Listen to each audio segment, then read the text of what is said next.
All right, so I had to take that phone call, sorry. So this is Getting Unstuck now, part 3 of our reading. Financial issues. Countless people are facing foreclosure or have already been ousted from their physical comfort zone. Many more are filing for bankruptcy, losing jobs, or encountering legal problems because of lack of funds. It is important to examine your beliefs about money if you wish to acquire it. Know that money is nothing more than a tool. It does have an energy of its own, which is not negative. It is truly an illusion, a paper placeholder for value in the world. In and of itself, it means nothing and is worthless. We give it the value it holds, and we decide whether it is a force of good or evil in our lives. It can solve as many problems as it creates. Money can be a positive force in your life. You can acquire mass amounts of it. Keep in mind that whatever financial level you've risen to in the past, it can be recreated and surpassed. When you are looking to rise to a new level, you must have a specific idea of how much money you wish to attract. If it is not believable to you, then you can either set an amount you find reasonable or work to change your belief, or both. Court law issues. Open warrants, unpaid fines, lost licenses, which I am guilty of. Traffic warrants anyways. Because it's hard to get where you need to go to make the money to pay off the tickets if you cannot drive. Will almost always hold you back from living the life you wish to live, and it is best to try and resolve it by doing what you can. Probation and parole are oftentimes traps, but only you know what you can handle. If you choose not to take care of it, know that sooner or later everything you are building could fall. There are ways to get around it, but oftentimes you have to depend on others to a great extent and live underground in many ways. Men, your challenge is to allow yourself to feel and to share those feelings with her and remain honest and transparent with her or whoever, whatever sex your partner is. Women, your challenge is to stand up and be more respectfully assertive and attentive to logic and to be happy more often. Do not rely so much on him. Be more independent and realize it is not his job to make you happy, it is yours. And of course, we can use the she pronoun in that respect as well. Both men and women are made to help balance each other, and we could say partners in general. That is the object of most relationships. There is an inherent need to have the energy of the other to help balance us. Were it not for these needs, pairing wouldn't be the same. Life is very mysterious to us all, whether male or female, and we should all be given a break sometimes. We are all bound to mess up sooner or later. We are human. Communication that does not come from a place of defense is paramount. It's a good idea to study up on relationships and the opposite sex and find common ground and understanding if you expect to make it far. Respect, consideration, and boundaries are important. So is avoiding energy vampires. These are people who steal your energy by making you feel bad, taking up a lot of your time, or who are controlling, domineering, or abusive. They don't have proper self-esteem and they don't know how to source their energy, so they steal it. If someone is draining you financially or emotionally, or controls you, where you go, who you're with, who you talk to, what you wear, and always wants you by their side 24/7, it is an extremely unhealthy dynamic and you'll be destroyed if you allow it to go further. A lot of women believe they deserve abuse, which means they believe violence is an answer and they won't leave an abusive partner, not that it's easy to do that anyways. Realize that we all deserve to be treated with respect and honored, and we all crave love and the feeling of belonging. The difference between an energy vampire and an energy builder is that the energy vampire only sources their energy through destruction and theft. Energy builders source their energy sustainably, not by stealing it, but by obtaining it in productive ways such as dancing, meditation, self-education, giving to others, reading and watching inspirational materials, etc. When energy is stolen, it dwindles. When energy is given freely, it forms a synergy with the energy of others and is magnified. And this is a scientific fact as well. Choose your partners wisely. It is also true that sex is not just a physical act. It is energetic, and you receive the energy of those you sleep with. That can be good energy or bad energy. Vampires sometimes feed off of each other, and this explains a lot of the violent relationships out there today. Research power and control dramas. Next, we will explore what to do if you're in an abusive relationship. Relationship resolution. There are influential people in any person's life, whether they be family, friends, neighbors, etc. We are all interdependent, looking to each other for one reason or another. They say birds of a feather flock together, and it's true. It's important to be choosy with whom we associate and spend our time. It is easiest to keep focus when you're with people who are on the same journey of self-discovery and change.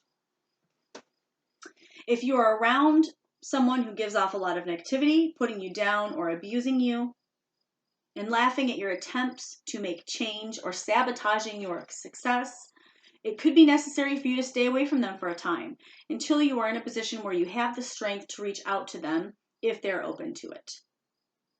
Staying in a relationship that constantly drags you down can put your life on hold for years. And later on, you turn around and wonder where your life went.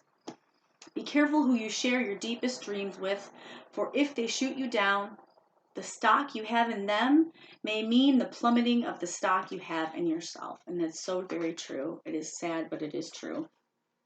Anytime you accept abuse from someone, you are declaring that abuse acceptable to you.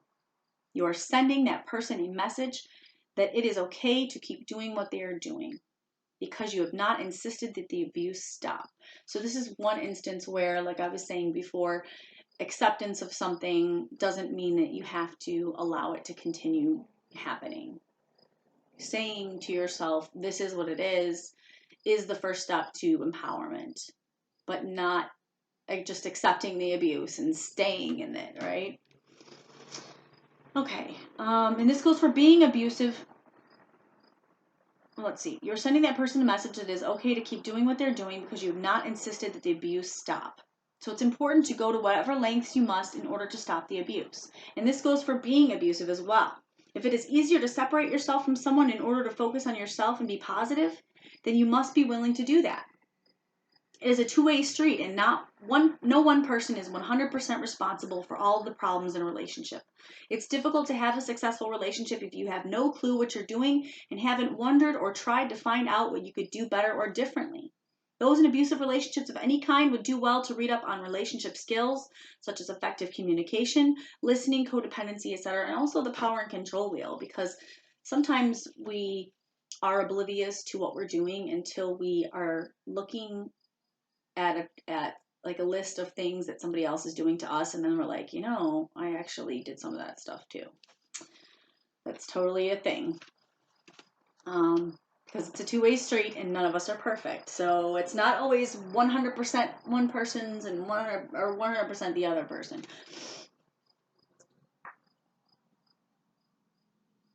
The most important thing, though, is to be aware that the more you know yourself, the better all of your relationships will be. Once you are on a more desirable path for yourself, you may inspire others around you. Your relationship with yourself is and always will be the most important earthly relationship. Take care of yourself first. And this is where being selfish comes in. You start to think about, because these are the things that people can say about, you shouldn't be so selfish. You should be selfless. You should always be thinking of others and No. Doesn't mean you can't, but you have to take care of you first. You can't pour anything to anyone else from an empty vessel. It's a good way to put it. Self-education. This brings us to a central point in learning to attract those things which we truly wish to experience in our lives. The saying is old and common. If you keep on doing what you've always done, you'll get what you've always got. Also, life is about growth and change. Those who are not changing become stagnant. An obstacle that isn't as evident but can be just as prominent is a lack of self-education.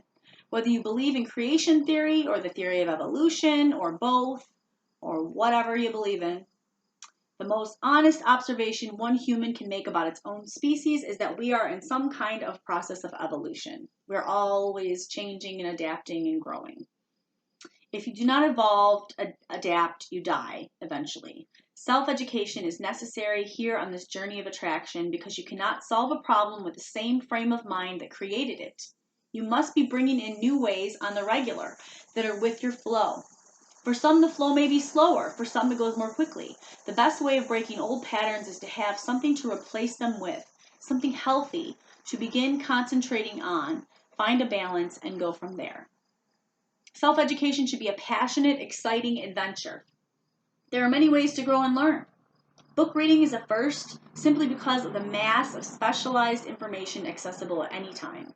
People have spent years of their lives discovering and perfecting technique and then delivering it to your fingertips, eyes, and mind to absorb. Movies and documentaries display information for those times when you're feeling a little lazy and you don't want to study. A fun way to learn more about yourself is to make a list of things that you've always wanted to do or know about. Look them up one by one. Talking to others or joining a group is also an option. Last but not least, experiencing life firsthand and walking in meditation frequently are great ways to center and grow from pure experience. And you can do any kind of meditation. You could be cooking spaghetti and you are focused on what you're doing, you're enjoying the process, you're putting love into the meal, and then when you take it to the table, the people that you're serving are going to feel that love, and they're going to feel that caring that you put into it. It's a real thing. When learning and positive growth become fun and second nature, you are able to create a flow in your life, a momentum of good things coming back to you, and your life begins to turn around. Living with the laws of cause and effect and attraction and respecting these laws in your life are necessary in order to live authentically. You cannot ignore that these laws are true and in effect in your life. Otherwise, you're putting yourself into the victim position, and then that is then how you will experience yourself. Energy can be measured. Its effects in the world can be witnessed and documented. It is not some airy-fairy maybe, it is absolute. Sometimes it helps to learn the scientific aspects of all this so you see it as it is factual. Religion, God, or whatever name you wish to call this force holding everything together and making order from chaos, is a huge part of this. Whatever your belief system, you must at least be aware that all of life is energy. Science and religion must coexist to a degree in order to be able to understand life itself. Many scientists have found that upon deep observation of the cosmos and the building blocks of matter, they become deeply spiritual and develop a strong faith in the Creator, which Einstein was one of those. People go on and on talking controversially about their religious beliefs when they could be spending their energy noticing and sharing the commonalities between all religions and spiritual practices. And this goes for whatever financial class you're in. This goes for whatever race you are. These are things that can be divisive or they can be unifying depending on how you're approaching it. There is a common thread running through all of it, and these recurring things cannot be denied. Whether it's an Aboriginal tribe or a local Christian family, there are beliefs we can unite over. Regardless of background, the law of attraction can be used by every one of us successfully. Being able to assemble some of the puzzle of life by finding ways that all things are connected can help you understand and more effectively use the force of attraction. You can magnetize your desires nonetheless. Even Satanists who seem to not be appealing to the same creator are able to produce the same effects when following the formula for manifestation. In fact, their practice of performing rituals can strengthen their manifestations significantly. Realize that God is the law, is you, is everything. Excuse me. When you are thinking, who are you thinking? When you are desiring, to what force are you expressing desire? Spirit cannot be separated from the equation. Whether you simply believe in energy, or whether you call it spirit, universal energy, God, Allah, Buddha, Jehovah, whatever, this practice is intimately connected with it. Religion need not be an obstacle to the life of your dreams. In fact, many of the positive tenets learned through religion, as well as the discipline and practice, can benefit you in your practice of attracting. Okay, I'm going to end this here because I need to get something to drink. But I guess we will be doing part 4 soon. And I hope that you explore the first part and second part of this, and that you continue to listen to the rest of the book with me. Thank you very much, and have a good day.